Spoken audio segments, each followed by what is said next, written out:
Or I have an equation. This equation is an inequality. Now, in grade 9 and 10, you were taught how to draw a line. So that's the first thing that I'm going to do today. So I'm going to change my equation into minus 3x plus 4y equals 12. Okay? Now, the difference between the two equations is all these equations are saying that if I put an x and a y in, it'll satisfy the equation if it's equal to the left and the right side for this guy right here. All right?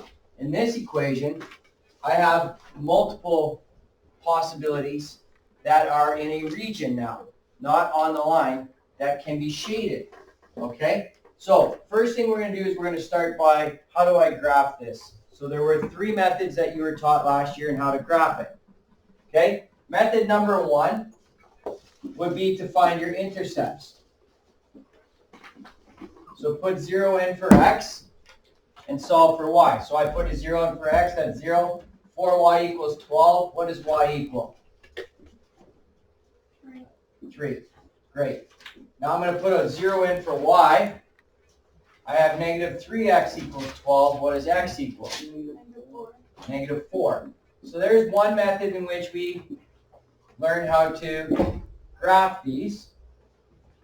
That was the intercept method. So I go to negative 4 and 0. It's right here. I go to 0 and 3, which is right here. I draw a line through them. Now, if I look at any coordinate along this line, any coordinate along that line, and I plug it in for the x and y, whatever the x is and whatever the y is, when I add them together, they're going to equal 12. Okay? Because that's what the equation of the line tells you. It tells you that's all of the values along this line, all my x and y coordinates, will satisfy that equation. Okay? So that was method number 1 on how to graph them. Method number 2 was to change it into y equals mx plus b to get y by itself. So let's look at that method now. Because we're going to have to graph a lot, so we need to know a couple different methods that you're comfortable with. So I'm going to add 3x to both sides. And then I'm going to divide by 4.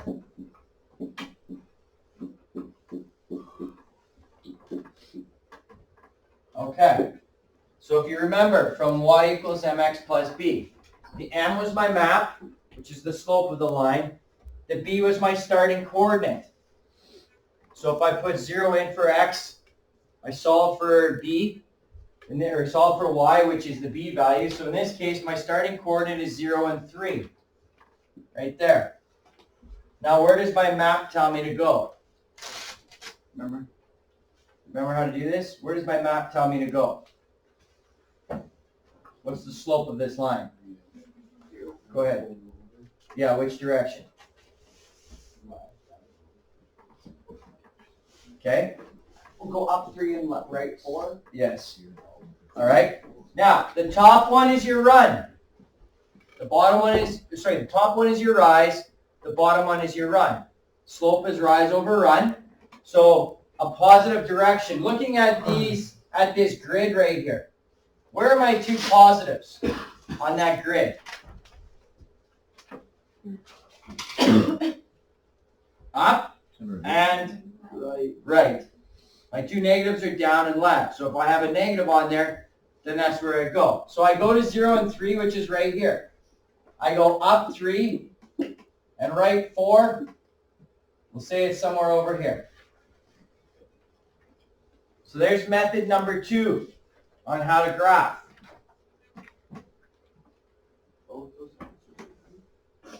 Yeah, they're the same line. I get the same line doing it both ways. Oh, yeah, right. So you're doing spikes. Right. Okay, so the third method. I don't use this method often, but you can use it. Over here. The third method is to simply plug a value in for one or the other and then solve. So I can plug in 0 for x. I solve for y, which gives me 3. I can plug in another number in there. I'm going to plug in a 1, that gives me 15. 2 gives me 18. 3 gives me 21. 4. I'm going to put a 4 in for x.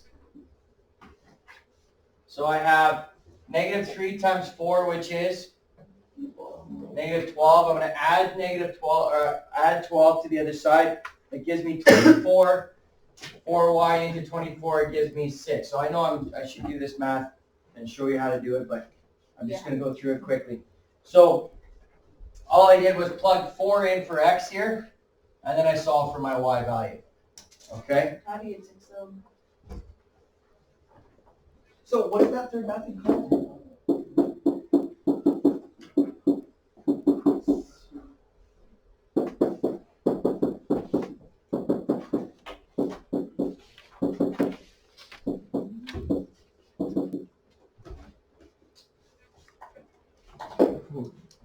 Okay? So this is 4 and 6 right there. So again, on the same line, what do I need to graph a line? I need 2 coordinates on there. Or I need 1 coordinate and the slope in order to graph the line. Now, I am not going to be fussy on how you do this. I don't care which method you like best. Whatever method works best for you, that's what I want you to do on how to graph it. Okay. So once I've got this down, now I can work with what I have right here. Okay, so I'm going to go back again, and my equation, my inequality says this. I want to know for what coordinates x and y, when I put them into the equation, will I get a solution less than or equal to 12? Okay? So now there's steps involved in this. So the first thing that you do to solve this is going to be a graph. You need to graph this. The first thing you need to do is change it to an equality, like I just finished doing. And then I graph my line. Whichever way I need to, I graph my line. So I used, this was the first method. It worked great because it was whole numbers. So 0 for x, y was 3, this was negative 4. Okay? So I'm going to draw it now. Now here's the first catch. Once I label my points,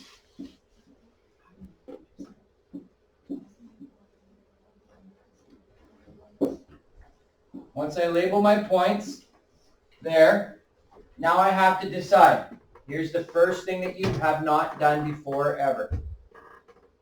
Do I draw a solid line or a dotted line? How come a solid? To connect the two? Okay? The reason it is, the correct answer is it's a solid line. How come? Because of that equals to right there. If you have an equals to, it means that the solution can be a part of the line. If it's not equal to, you draw a dashed line, or they'll call it a stippen line. Okay, so it's just a dotted line. All right, so I draw a solid line here. So if it's just less than or greater. Yeah, this is called equalities. Inequalities, sorry. Yes. Okay, so far so good. So step number 1 is deciding, do I draw a solid line or a dotted line? You want to mark that down somewhere. So when you do a dotted line? If the equation doesn't have that. Doesn't have the equals to. Okay? But that one has an equals to. All right. Step number 2 is because it's an inequality, I need to shade on one side of the line because all the solutions will be a part of it. So I need to determine which side of the line do I shade on. So I need to pick a coordinate on one of the sides of the line. Not on the line because it'll always equal. on one side of the line. Any coordinate. And I substitute it into my inequality equation. I solve it. If it's true, then I shade that side. If it's false, I shade the other side. So I like to use this coordinate all the time. 0 and 0. Because it makes math easy.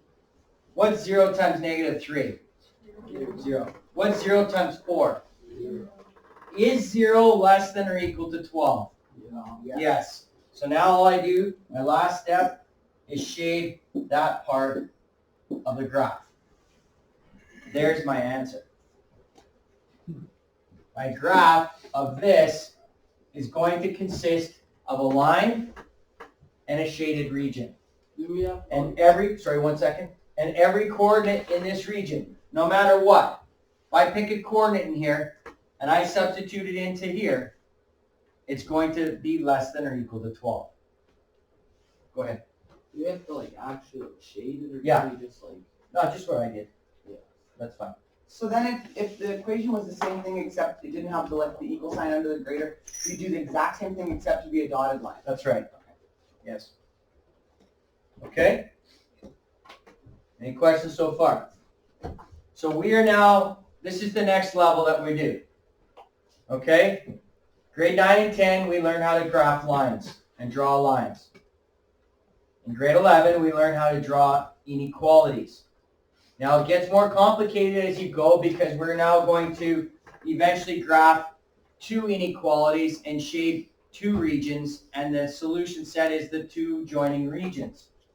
That's where we're going to. Okay? So for right now, the biggest question is, can you draw a line?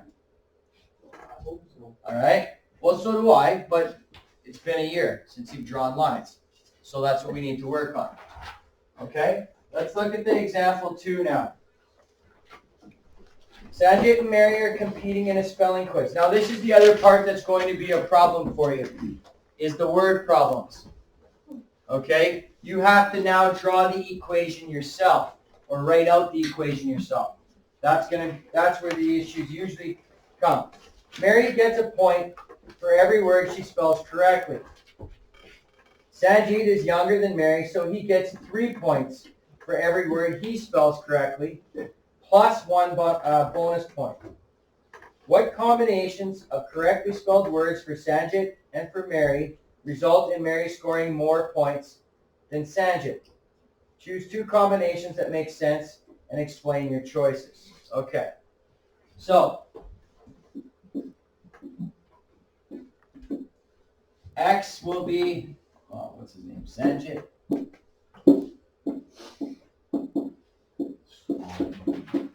And Y will be Mary. Oh. Okay. All right, so Mary gets 1 point for every word she spells correctly. So X will represent, Y will represent every point she scores. Okay? He gets 3 points plus a bonus point. Does he get a bonus point for every? That he gets right. That he gets right. Okay. So, but they want to know for what score does Mary score better, right? So her 1Y has to be greater than, correct? His score, which we find by going 3x plus 1. I don't need the 1 there. So there's equation number 1. Y is greater than 3x plus 1. Okay? So for right now, for today, my main focus, because of time, is can you now graph the equation that I've given you? We have to get into a few different scenarios after. We have to talk about how our domains and our ranges look with whole numbers, integers, whatever, real numbers. All I want you to do right now is, can you graph this? So what's the first step in graphing this? Find intercepts.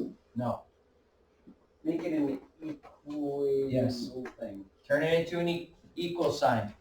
Change your inequality, your greater than sign, into an equal sign. There's step number 1. Y equals 3x plus 1. You can just decide that, like, you can decide that it's gonna be an equal sign. Yeah, just to graph the line. Okay? So now, I look at that equation right now. What do I notice about that equation? What form is it in right now? It's in mx plus b, isn't it? So what's my starting coordinate? Okay, that would be what my y-intercept is, yeah? Agreed? Yeah. Just right. But if I ask you what the starting coordinate is, you're going to give it to me as an x and a y, which is what? 1. Or somebody say it. 0, 1. 0, 1. That's right. So I'm going to go to 0 and 1, which is right here. How do you know that? Put 0 in for x. What does y equal? 0. What's 3 times 0? 0. Add 1. That's why it's called the y-intercept. That's where it crosses the y-axis, remember? The y-intercept is anywhere, wherever the line crosses this axis right here. Okay? And what is the value of x along this axis? 0. 0. So you can plug it in, you'll end up with it. Okay. Now, what does my slope tell me to do?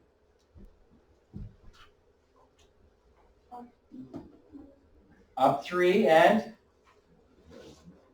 right 1. That's correct. Okay?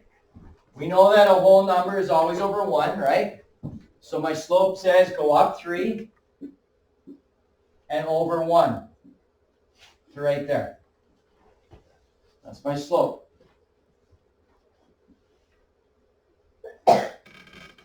Okay, now, so I've drawn my line. Should this line be solid or dashed? Dashed, because there's no equals to. So now I go back in and I just do this.